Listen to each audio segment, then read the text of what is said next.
გამარჯობა, მე ვარ ვატომ და დღეს ვილაპარაკებთ ლუდის დასხმის რიტუალების შესახებ.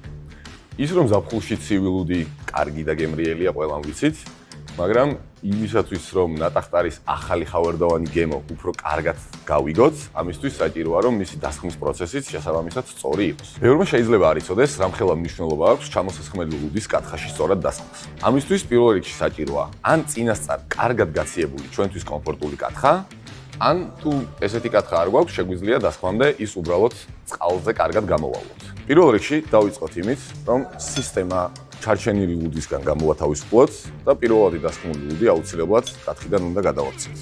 გაითვალისწინეთ ის, რომ თუ დასხმას დაიწყებთ ზუსტად იმ წერტილიდან, სადაც ნატახტარის ლოგო არის კათხაზე მოთავსებული, დასხმის პროცესი უფრო მარტივი გახდება. დავამიზნოთ სითხე ნატახტარის ლოგოს, ჭიქა დავხაროთ 45 გრადუსიანი კუთხით და ნელ-ნელა სითხის შევსებასთან ერთად ჭიქაც გავასწოროთ. როდესაც სითხე ჭიქის ყელს მიაღწევს, ამ დროისათვის ჭიქა უკვე ბოლომდე გასწორებული უნდა გქონდეს. ცოტა ხანი ლუდი გავაჩეროთ, რომ ისუნთქოს.